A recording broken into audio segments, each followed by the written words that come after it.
Կարապետյանը, ընտրությունների մոտենալուն զուգահեռ հասարակության մեջ քաղաքական դաշտում խոսույթը սրվում է եւ ստանում է բացասական երանգներ, մասնավորապես վարչապետը ձեր հասցեին հայտարարեց, իր խոսքերն եմ ցիտում, վախենամ դառնաս բոմժ, իսկ հետո ազգային ժողովի ամբիոնից հայտարարեց, թե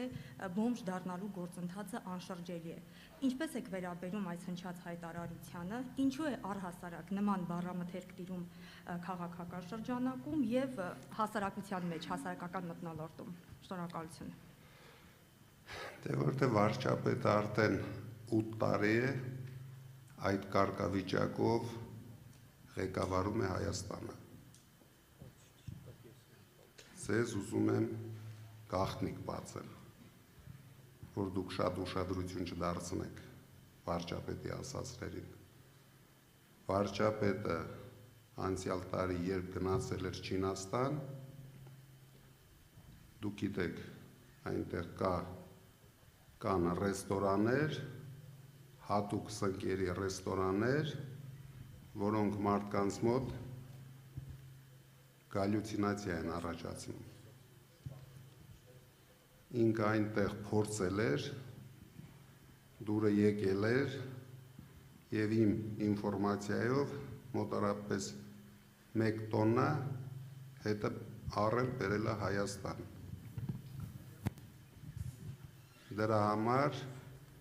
ինքը երբ բարձրանում է կառավարության ամբիոն,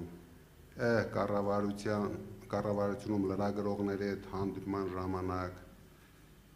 ազգային ժողովում բարձրանում է ամբիոն, անպայման օգտագործում է այդ սնկերից։ Եվ իր կյանքի երազները, ինչ երազ տեսնում է, երազում է, ինքը կարող է ամբիոներից դուրս տալ։ Դա ընդհանուր այդ սնկերի հիվանդությունն է։ Այսինքն ոչ թե հիվանդություն է, շնորհքն է։ Դրա համար շատ լուրջ մի ընդունեք, ամեն ինչ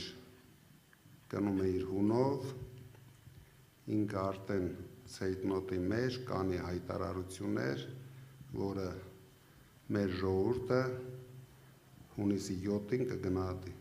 Այսինքն դուք էլ լուրջ չեք ընդունում, արձագանքել չեք պատրաստվում այդ հայտարարությանը։ Դե ես ասեցի իր երազները, ես չեմ մեկնաբանելու, մարդը ինչ-որ երազներ է տեսնում, հելնում հայտարարում է, դնեմ ամեն օր, հեսա 30 օր ինքը իր երազները կպատմի, ամեն օր դնեմ արձագանքեմ դրան։ Ինչքան շատ սուն կուլ տա, այնքան շատ բան կանի, պատմի։